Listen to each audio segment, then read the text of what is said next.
आखिर क्यों इस दुनिया में सबसे ज्यादा मेहनत करने वाला इंसान ही सबसे ज्यादा परेशान और टूटा हुआ है? क्यों दिन रात एक करने वाले के हिस्से में सिर्फ संघर्ष आता है और कुछ लोग बिना किसी बड़ी जद्दोजहद के सफलता के शिखर पर बैठ जाते हैं?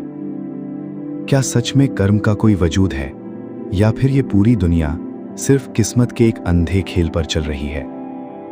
अगर आप भी अपनी जिंदगी में पूरी जान लगाने के बाद हर बार दीवारों से टकराकर वापस गिर रहे हैं, अगर आपके साथ के लोग आपसे कम काबिल होने के बाद भी आगे निकल चुके हैं और आप रात की तन्हाई में खुद से पूछते हैं कि आखिर मेरी गलती क्या है, तो आज रुक जाइए, क्योंकि आज आपकी आंखों से मेहनत का वो भ्रम टूटने वाला है जो आपको अंदर ही अंदर एक जिंदा लाश बना रहा है।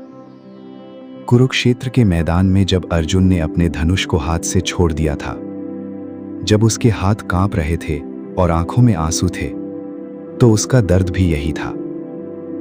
अर्जुन कोई कायर नहीं था, उसने जीवन भर पुरुषार्थ किया था, सर्वश्रेष्ठ होने की हर कीमत चुकाई थी, लेकिन उस आखिरी मोड़ पर आकर उसे अपनी सारी मेहनत, सारी योग्यता और सारा ज्ञान अधूरा और बेबस नजर आ रहा था। उसे लग रहा था कि सही रास्ते पर चलने के बाद भी उसके हिस्से में अपनों का खून और ये मानसिक नरक क्यों आया। तब रथ के सारथी, ब्रह्मांड के नियंता श्री कृष्ण ने मुस्कुराकर अर्जुन को कलयुग का वो सबसे बड़ा सच बताया था, जो आज के हर उस इंसान को सुनना चाहिए जो मेहनत करके थक चुका है। कृष्ण ने कहा था, कर्मण्येवाधिकारस्ते मां फलेषु कदाचना मां कर्म फल हेतुर्भुर्मा ते संगोस्त्व कर्मणि।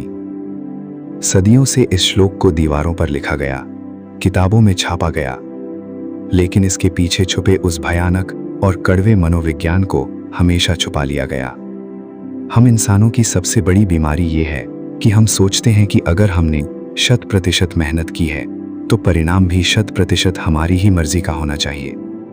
हम अपनी मेहनत को एक सिक्के की तरह देखते हैं कि इधर से मेहनत डाली तो उधर से सफलता मिलनी ही चाहिए। इसी जिद और अहंकार को श्री कृष्ण कर्म का भ्रम कहते हैं। इस सच को बहुत गहराई से समझें कि आपका अधिकार सिर्फ बीज बोने और उसमें पानी देने तक सीमित है। उस बीज को बोने के बाद उस रात मौसम कैसा होगा, आसमान से ओले गिरेंगे या सूखा पड़ेगा, या कोई जंगली जानवर आकर उसे रौंद जाएगा, ये आपके कंट्रोल में कभी नहीं था और ना कभी होगा। लेकिन हमारी नासमझी देखिए, जब फसल खराब होती है तो हम खुद को गुनहगार मानकर अपनी किस्मत को कोसते हुए डिप्रेशन के अंधेरे कुएं में गिर जाते हैं।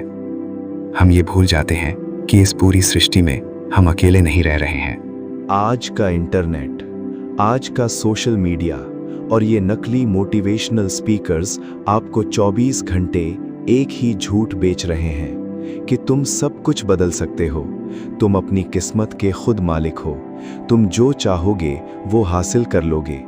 ये बातें सुनने में बहुत अच्छी लगती हैं, लेकिन यही बातें आपके भीतर छिपे उस मानसिक तनाव और एंजाइटी की असली जड़ हैं।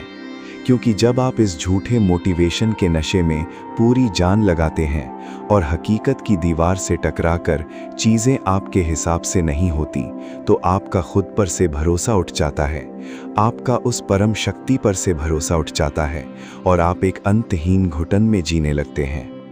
श्री कृष्ण गीता में इस दिमागी बीमारी का सबसे अचूक इलाज बताते हैं। वो कहते हैं, निमित्त मात्र भव, यानी खुद को इस जीवन के खेल का अकेला खिलाड़ी समझने की भूल मत करो।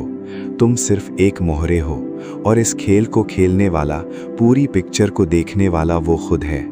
जब आप इस सच को दिल से स्वीकार कर लेते हैं कि परिणाम की जिद आपके दिमाग का एक फालतू बोझ है, तो विफलता का वो भयानक डर जो आपको रात में सोने नहीं देता, वो पल भर में गायब हो जाता है। जरा सोचिए, जब महाभारत का युद्ध शुरू होने वाला था तो अर्जुन अपनी जीत को लेकर कितना परेशान था, लेकिन कृष्ण शांत थे, क्योंकि कृष्ण जानते थे कि इतिहास में किस मोहरे की आहुति कब होनी है। घटोत्कच का मरना भी तय था और अभिमन्यु का जाना भी निश्चित था। अर्जुन अपनी सीमित बुद्धि से सिर्फ उस पल के दर्द को देख रहा था, लेकिन कृष्ण पूरे ब्रह्मांड के समय चक्र को देख रहे थे। हमारी जिंदगी में भी यही होता है। हम आज की असफलता को अपना अंत मान लेते हैं, जबकि वो आने वाले कल की एक बहुत बड़ी शुरुआत की तैयारी होती है। कर्म का सीधा सा विज्ञान ये है कि परिणाम आपके हाथ में इसीलिए नहीं है क्योंकि उसमें सिर्फ आपकी मेहनत शामिल नहीं है। उसमें समय का चक्र, देश और परिस्थिति, आपके आसपास के लोगों के कर्म और इस पूरे ब्रह्मांड की लाखों कड़ियां एक साथ मिलकर काम करती हैं। जब इतने सारे फैक्टर्स मिलकर किसी चीज का नतीजा तय करते हैं, तो आप अपनी छोटी सी बुद्धि से ये कैसे सोच सकते हैं कि सब कुछ वैसा ही हो जैसा आपने डायरी में लिखा था। लेकिन यहाँ एक बहुत बड़ा धोखा शुरू होता है। कुछ लोग इस बात का ये मतलब निकाल लेते हैं कि जब सब कुछ पहले से तय है, जब परिणाम हमारे हाथ में है ही नहीं, तो फिर मेहनत करने की जरूरत ही क्या है, चलो हाथ पर हाथ धरकर बैठ जाते हैं।